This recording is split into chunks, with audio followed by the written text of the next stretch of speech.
तो आइए दोस्तों हम लोग जल्दी से समझते हैं कि इंडिया में प्रिजनर्स के लिए क्या क्या कंडीशंस हैं और क्या क्या राइट्स हैं, कैसी कंडीशन में वो रह रहे हैं और उनको क्या क्या अधिकार मिले हुए। तो हालांकि अब प्रिजनर है, कैदी है, तो कुछ गलत काम करके तो जेल गया ही होगा, तो उसकी लिबर्टी तो उससे छीन ली जाती है, बट फिर भी कुछ बेसिक ह्यूमन राइट्स और उसकी डिग्निटी को मेंटेन किया जाता है और बेसिक ह्यूमन राइट्स दिए जाते हैं।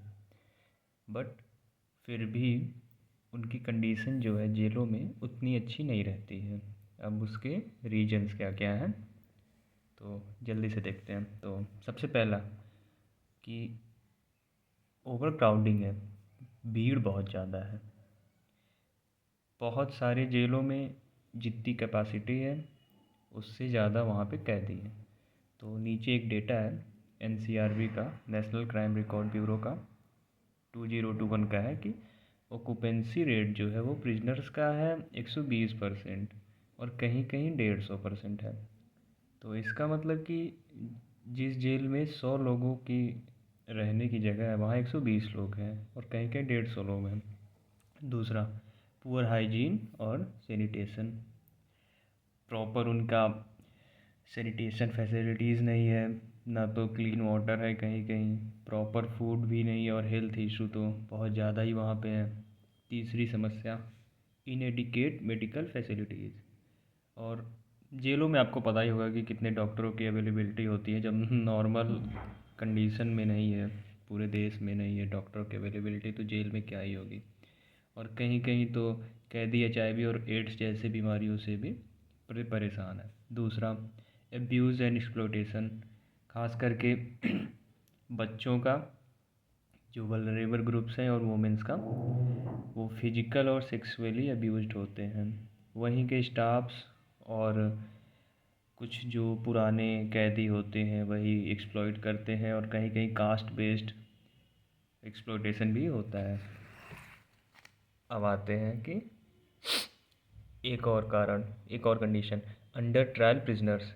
एक जो सिग्निफिकेंट पोर्शन है प्रिजनर्स का वो है कि वहाँ पे अंडर ट्रायल प्रिजनर्स ज़्यादा हैं, कि मतलब जो अभी पूरी तरह से कन्विक्ट नहीं हुए हैं। और यहाँ भी डेटा है NCRB का कि over 70% of inmates are under trial, और इसी वजह से ओवर क्राउडिंग भी है। ये सारी हो गई कंडीशंस। अब आते हैं हम rights of prisoners in India.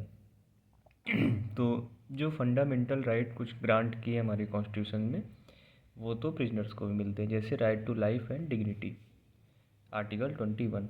और इसका एक केस लॉ है सुनील बत्रा वर्सेस दिल्ली एडमिनिस्ट्रेशन। उसमें ये कहा था कि प्रिजनर्स के साथ ह्यूमन ट्रीटमेंट होना चाहिए, मतलब कि मानवता के साथ पेश आना चाहिए, एनिमल ट्रीटमेंट नहीं किया जाना चाहिए, हालांकि इंसान तो वो भी है। दूसरा, राइट टू इक्वलिटी है ही। और उसके बाद जो अपना DPSP में है right to legal aid, article 39A, इसका केस लो है हुसैन नारा खातून versus state of Bihar.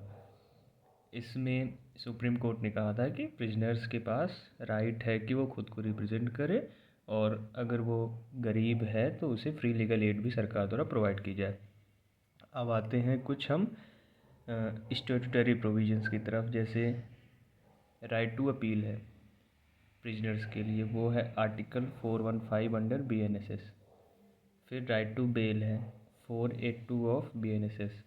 Last में है right to communication. Right to communication का मतलब होता है कि वो अपने घर पे, मतलब कि घर वालों से कम्युनिकेट कर सकता है, अपने लॉयर से कम्युनिकेट कर सकता है बाई कॉल, मैसेज और या फिर फेस टू फेस भी। तो ये सारे कंडीशंस और राइट्स। Thank you.